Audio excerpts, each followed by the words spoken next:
Yo, yo, yo, I am back once again with another movie review, man. You already know what this movie review is going to be for. If you haven't read the title already, that's right. It's going to be for Super Mario Brothers, the movie. Can you believe it? We got another one.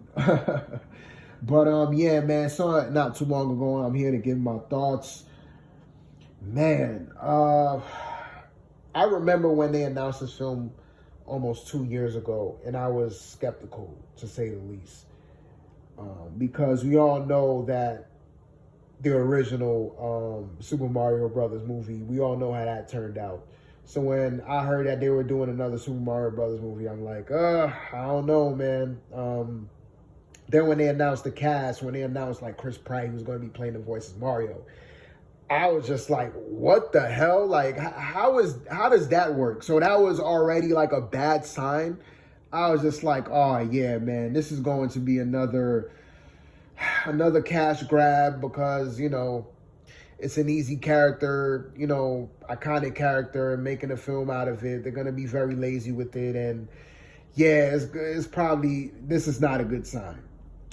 But when the first trailer dropped, man, it caught me by surprise. I was just like, wait a minute. Okay, now this looks like it's gonna be something dope. You know what I mean?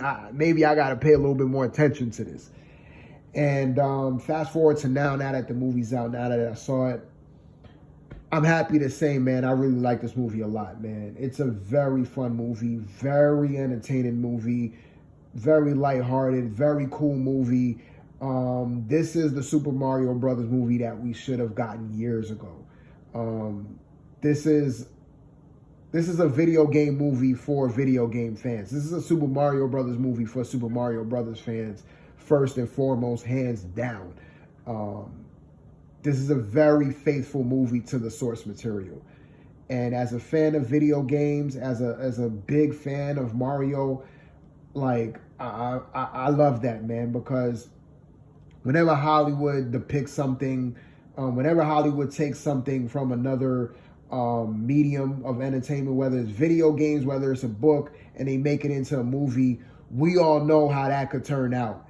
And a lot of times they don't stay faithful to the source material. They want to switch things up because they want to do things their way. But, this shows that when you take, something from a video game and you stay faithful to it and you care about the fans and you understand, what you're adapting, and you understand that what you're adapting has a large fan base and they're expecting certain things to see from, the movie that you're making this thing from. So of course the fans are going to expect certain things. And when you take all that into consideration and you make, a film for the fans first and foremost, you get films like Super Mario Brothers. You get films like Sonic. You get TV shows like The Last of Us. This is what happens when you focus on making good material, when you focus on making good films for the fans. And I should make another video based on this, but overall, man, Super Mario Brothers, solid film, man. As a Mario fan, as a video game fan, this is a film for me. This is a film for a lot of other video game fans. For all the Mario superheads, this film is for you, man. We finally got a nice, solid movie adaptation of a classic video game franchise, man. Yeah, man. So let me just get right into it. Let me get into the nitty gritty. Let me get into the goods, the bads, and you know how I do with my movie reviews, man. One of the things I loved about this movie was the video game references within of itself.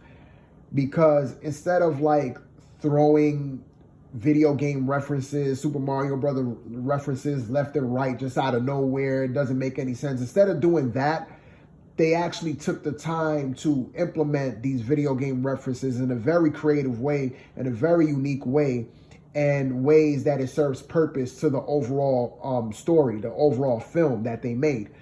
And I love that, man, because like I said before, they could have just taken, you know, beats and notes from the classic Mario games, you know, certain things that happen within the original Mario games. And they could have just thrown it in here as fan service, like, hey, you know, you wanted to see Mario do 2D platforming. Well, we're just going to throw in a random scene with Mario just doing 2D platforming. It just doesn't make any sense. They didn't do that. They actually implement every single, I kid you not, every single reference in this movie served a purpose to the story. Like every single scene, even the Mario Kart scene, it wasn't just a random scene that they just did out of nowhere just because it's fan service. No, it served the purpose to the film. And it was a reason why they had to drive the Mario Karts around, whatever. Like every single reference, even, especially with the music, you know, because with the music, it's a lot of like, there are a lot of references to the original Mario games as far as like the music goes, but a lot of the music in this film is like your typical movie score type of music, you know what I mean? And it's a lot of 80s, music in this as well. For some strange reason, I don't know why they went with the whole 80s thing, but yeah, there's a lot of 80s music in here. And like I said, there's a lot of like classic, you know, your typical movie score type of music. But a lot of times they will implement like certain like key melodies from the original Mario games and implement and like blend that in with the score.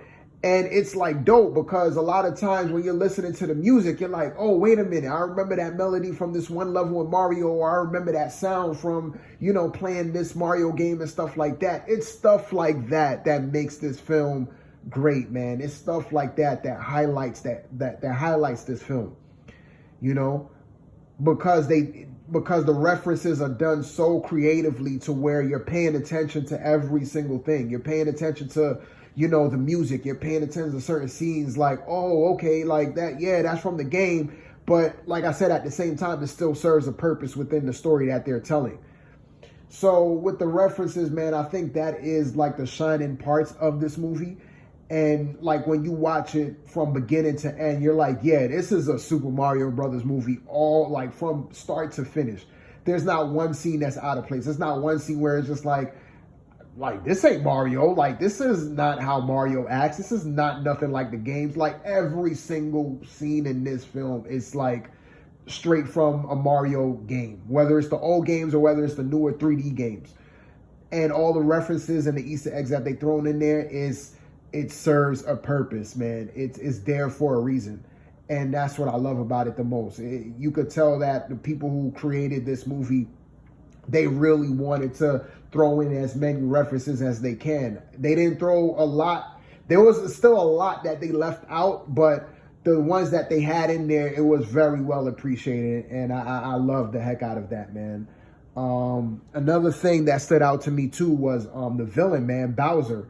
Now we all know in the original Mario games, Bowser, he doesn't really have a voice. I don't know in the newer games, he doesn't have a voice either, even though I didn't play a lot of the Mario like newer games. But of course, definitely in the older games and stuff like that, Bowser, he doesn't have a voice. So there's nothing to go off of. There's no reference point to say, hey, how does Jack Black voice acting compared to the original Bowser? There's none of that because it's an original voice. So Jack Black, he was able to like, you know, make this character almost like give it another depth, man. Like make this character really come to life and you really see that menace of Bowser. Like, yeah, you feel that in the games, but like watching this movie, you're like, man, I like it because Jack Black's personality, it shines through. But it's not too much Jack Black. Like if you watch this movie, you didn't know that Jack Black was the voice actor of Bowser, you wouldn't know at all. Like you would just think that, oh, okay, this is just, you know, Bowser doing his thing, you know. And I like that when Bowser gets serious, he gets really serious, and you see his menace, you see his evilness. He's very, very evil, but then he also has a goofy side to him, man. He has like a soft side. He likes to play on the piano and sing silly songs. And when he does that, it's very funny. And he breaks away from his evilness and his like just his whole demonic demeanor. But when he's mad and when he wants to get, revenge on Mario, and when he wants to get Peach, and, when he's upset, you really see his anger. You really see that, like, man, this dude is like a badass. Like, he is a villain to the core. And that shines through with Jack Black's voice, like his voice acting. So he definitely took Bowser to a whole new level for me. So he was like, out of all the characters in this film, I think he's done the best job out of everybody. I think he's the shining part in this whole entire film. And I could tell that he had a lot of fun doing this. I can only imagine like looking at the behind the scenes or just being in the studio while he's doing the voice acting and just like just having a blast, just seeing him doing the voice of Bowser, man, because I could tell that he had a real good time doing this. And yeah, man, so big shout out to Jack Black for him playing this role. And if they do make another one, which I'm pretty sure they're going to make a sequel, I can't wait to see Bowser in future Super Mario Brothers films, man. But everybody else was good, man.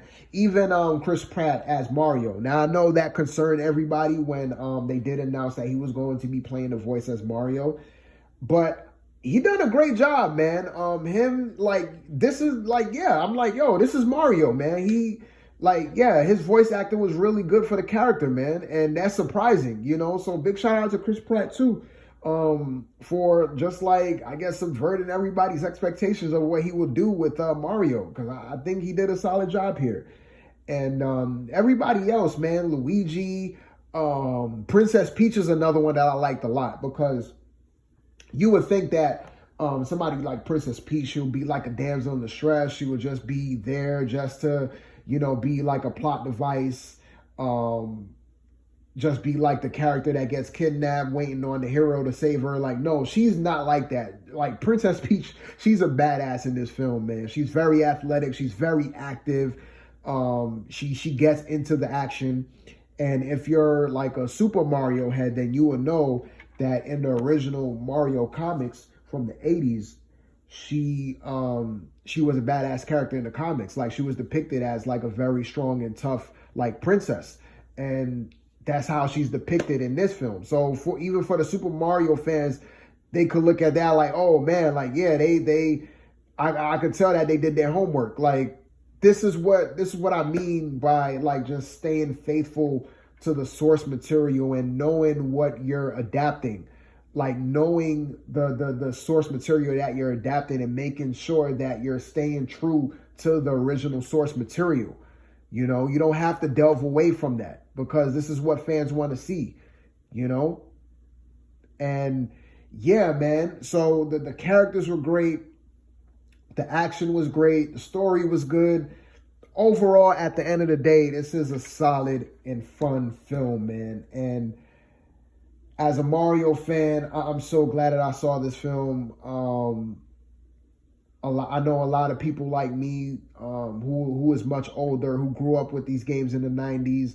Man, it's just, it brings a lot of memories just watching this film, man. Just hearing certain music, hearing certain tones, hearing certain sounds, seeing certain characters. Like, oh snap, that's the little minion from like the Goombas, and Bullet Bill, and seeing Boo, and like all those characters, man, that we grew up with and loved, man. Just seeing them in this film is like, yo, that's dope, man. And just watch if you haven't seen this film yet and you're a Mario fan, I don't know what to tell you. I don't know what you're waiting on, man. Just go out and see this film. For the references alone, man. The references is definitely the shining part of this film. Now, this is not a perfect film. There were, I wouldn't say there were like too much negative. There wasn't really any negatives at all. I guess if I wanted to be nitpicky, the only thing I could nitpick, I guess, is although you do have a lot of references from the games in this movie, I just feel like, and I'm really more so talking about the music, I felt like the music that they used in this film was a little bit too much in the background. particularly like the Mario music. It just didn't really stand out. It never really stood out to me in this film. Um, yeah, they implemented it within the movie score. You had like I guess you could say the modernized version of certain Mario themes, and certain Mario background music. But even still with that, it's kind of like, okay, it's still kind of like blended in with all the other instrumentation, and it doesn't really stand out on its own, especially towards the end. I'm not really going to spoil it here, but we all know the iconic sound when you get the star in the Mario game. The like, even when they played that music, like, it wasn't, to me, it didn't really stand out. Like, yeah, you heard it.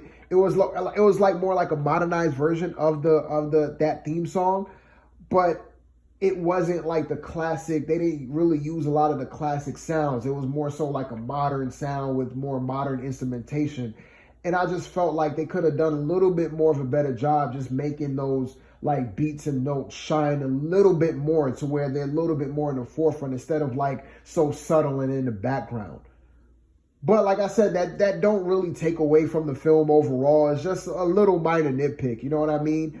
But really, other than that, like, I can't really, there's really nothing really bad about this film, man. It's just a fun film for Mario fans, man. Fun film for video game fans in general, man. This is a film that we should all go out and have fun with, go out and celebrate with, especially if you have kids, man. Like, go out and take your kids, have a good time, and, laugh it up and just enjoy it, man. Like I said before, this is a film that we as Mario fans should have gotten years ago. It shouldn't have taken until 2023 to get a Super Mario Brothers film of this magnitude. But, we got it now, and I'm very appreciative of it. Now, before I go, I do have to mention that there are 2 end credit scenes. So if you haven't seen this film yet, I do have to say that there are 2 end credit scenes. If you want to stick around to watch them, that's on you. But if I were to give you any advice on that, I would say you could skip them. You know what I mean? They're not really anything special, to be honest. The second end credit scene does hint at another character that could be coming in future Mario movies and stuff like that. It's another iconic character that didn't show up in the movie, but at the very end, yeah, I'm not going to give too much away. You could probably guess who it is. But even with that, like, you don't see the character. It's just something that you see that relates to this character, and that's pretty much it. But yeah, other than that, the end credit scenes are, to me, is a waste of time. I think they could have done a little bit more with it, to be honest with you. But it is what it is. Like I said, overall, this is a solid film. Very happy that I saw it. I probably will maybe see it again. I don't know if I have the time to, but if I do have the time and I'm in the mood, I wouldn't have no problem seeing this movie again, because it's a fun movie, man. And it's doing really well at the box office. I'm pretty sure it's killing it at the box office. The audience likes it. Critics not so much. And I do want to talk about that for a bit. Now, I have been seeing headlines. I've been seeing the Rotten Tomato review scores. The audiences is almost at 100%. I think it's at a 96%, the audience rating, and then the critics rating is like at a 55. And you have a lot of these professional critics that got a hand stuck up their ass complaining about the movie because it's too it's too much of a Nintendo movie. That's not what they're saying, but basically what they're saying is it's too much fan service, pretty much. Like, if you're like a non-Mario fan, or if you haven't played the game, it's like you're kind of left out. I'm like, you're going into a movie based on a video game. Like, what do you expect? Like, you can't expect something like totally brand new to suit your needs or to suit your palate. Like, this is a movie for Mario fans. This is a video game movie for video game fans. So, of course, you're going to get that. You're supposed to get that. At the bare minimum, that's what you're supposed to get. So, I don't get what these critics and what they're saying about, this movie is just fan service. Like, this, what are you talking about?